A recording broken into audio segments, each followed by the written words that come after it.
Lecture du livre des Nombres, chapitre 32.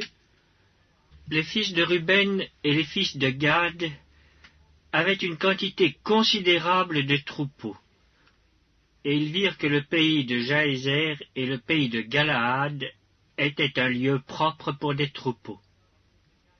Alors les fils de Gad et les fils de Ruben vinrent auprès de Moïse, du sacrificateur Éléazar et des princes de l'assemblée, et ils leur dirent: Ataroth, Dibon, Jaézer, Nimra, Esbon, Éléalé, Sébam, Nebo et Béon, ce pays que l'Éternel a frappé devant l'assemblée d'Israël, est un lieu propre pour des troupeaux, et tes serviteurs ont des troupeaux. Ils ajoutèrent: Si nous avons trouvé grâce à tes yeux, que la possession de ce pays soit accordée à tes serviteurs, et ne nous fais point passer le Jourdain. Moïse répondit aux fils de Gad et aux fils de Ruben: Vos frères iront-ils à la guerre, et vous resterez-vous ici? Pourquoi voulez-vous décourager les enfants d'Israël de passer dans le pays que l'Éternel leur donne? Ainsi firent vos pères, quand je les envoyais de Kadès-Barnéa pour examiner le pays. Ils montèrent jusqu'à la vallée d'Eshcol, et après avoir examiné le pays, ils découragèrent les enfants d'Israël d'aller dans le pays que l'Éternel leur donnait.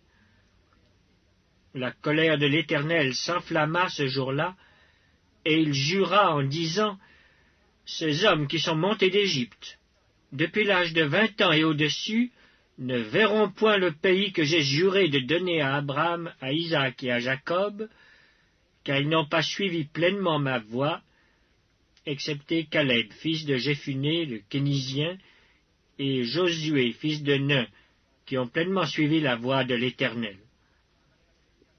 La colère de l'Éternel s'enflamma contre Israël, et il les fit errer dans le désert pendant 40 années, jusqu'à l'anéantissement de toute la génération qui avait fait le mal aux yeux de l'Éternel.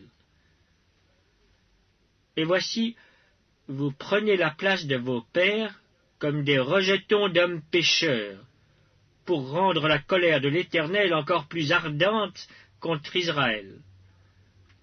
Car, si vous vous détournez de lui, il continuera de laisser Israël au désert, et vous causerez la perte de tout ce peuple. Ils s'approchèrent de Moïse, et ils dirent: Nous construirons ici des parcs pour nos troupeaux et des villes pour nos petits-enfants. Puis nous nous équiperons en hâte pour marcher devant les enfants d'Israël, jusqu'à ce que nous les ayons introduits dans le lieu qui leur est destiné.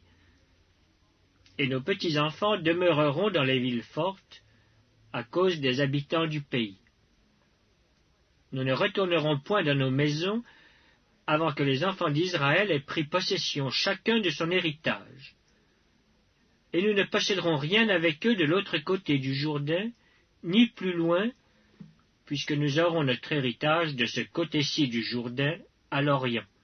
Moïse leur dit: Si vous faites cela, si vous vous armez pour combattre devant l'Éternel, si tous ceux de vous qui s'armeront passent le Jourdain devant l'Éternel, jusqu'à ce qu'il ait chassé ses ennemis loin de sa face, et si vous revenez seulement après que le pays aura été soumis devant l'Éternel, vous serez alors sans reproche vis-à-vis de l'Éternel et vis-à-vis d'Israël, et cette contrée sera votre propriété devant l'Éternel. Mais si vous ne faites pas ainsi, vous péchez contre l'Éternel. Sachez que votre péché vous atteindra. Construisez des villes pour vos petits-enfants et des parcs pour vos troupeaux, et faites ce que votre bouche a déclaré. Les fils de Gad et les fils de Ruben dirent à Moïse: Tes serviteurs feront ce que mon Seigneur ordonne. Nos petits-enfants, nos femmes, nos troupeaux et tout notre bétail resteront dans les villes de Galaad. Et tes serviteurs, tous armés pour la guerre, iront combattre devant l'Éternel, comme dit mon Seigneur. Moïse donna des ordres à leur sujet au sacrificateur Éléazar, à Josué fils de Nun, et aux chefs de famille dans les tribus des enfants d'Israël. il leur dit, « Si les fils de Gad et les fils de Ruben passent avec vous le Jourdain, tous armés pour combattre devant l'Éternel, et que le pays soit soumis devant vous, vous leur donnerez en propriété la contrée de Galaad. Mais s'ils ne marchent point en armes avec vous, qu'ils s'établissent au milieu de vous dans le pays de Canaan. » Les fils de Gad et les fils de Ruben répondirent, « Nous ferons ce que l'Éternel a dit à tes serviteurs.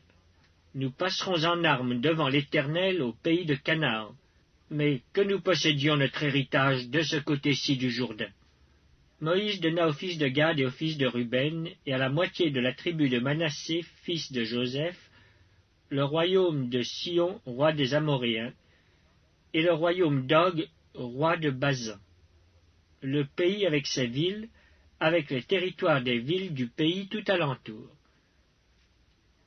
Les fils de Gad bâtirent Dibon, Ataroth, Aroer, Atroth-Shaphan, Jaézer, Jogbea, Beth-Nimra et Beth-Aran, villes fortes, et ils firent des parcs pour les troupeaux.